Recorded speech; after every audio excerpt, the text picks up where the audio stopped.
can we get all of these voices out of our way and build a bridge to somebody else? That was the question. Who am I and who are you, which is the song, in the second episode, is really asking one of those large, thematic ideas that our show is exploring. To start off, I wanted to ask you, if your inner thoughts were expressed through musical numbers, who would you want to be singing them to you? Singing them to me? Like who's in my head? Yes. Oh, wow. Is this not including people in our cast?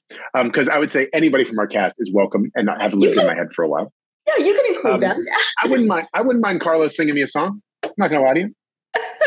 I think Andrea Burns singing me a song would also make me very happy. So I'll put those two in my head.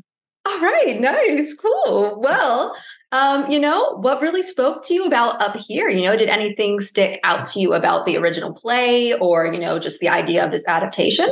I never saw the original play, but I knew about it because I had a lot of friends that had worked on it. And I was friendly with Kristen and Bobby. Like we were pals for sure, but we never worked together. And then when I started thinking about what could work on television in a serialized form, it felt to me like there might be an opportunity to make a musical for TV.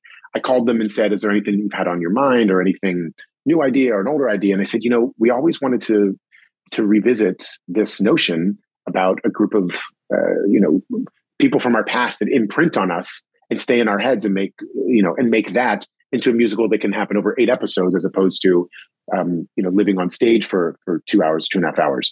And so I thought, oh yeah, this is the form for that. This is exactly the medium to do that. So I said, let's do it.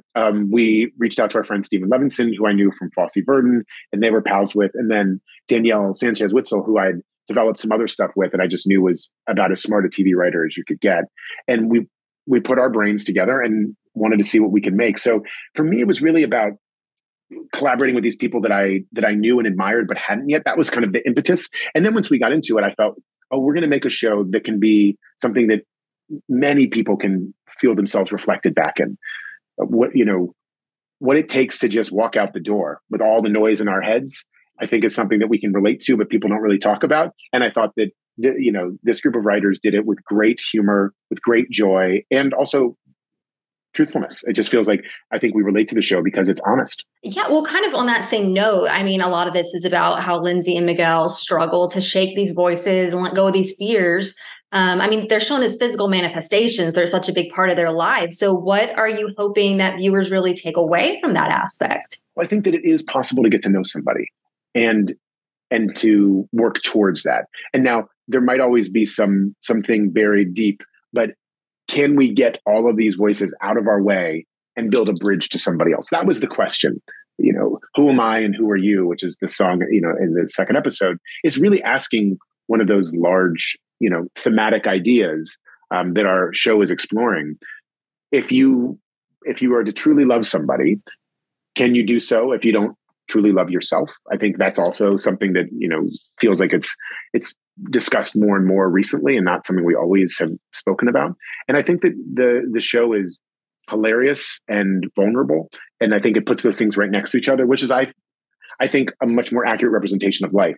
Life doesn't have a drama section and a comedy section. It's all mixed together. And I think this show does that. Yeah, there are, kind of adding on to that comedy aspect, there are times when Miguel and Lindsay seem to be aware that they've kind of started dancing in reality. So I was wondering, how much are they physically performing for others to see? And how much is this just happening in their heads? It's just happening in their heads. And they can become aware of that. And so they can engage, so in What If, when Lindsay goes outside and she's dancing with the people of New York, if you were just watching that, if you or I were just watching that, or like someone was filming it, if they had cell phones back then, they could film it, it would just be somebody walking down the street and getting a pretzel.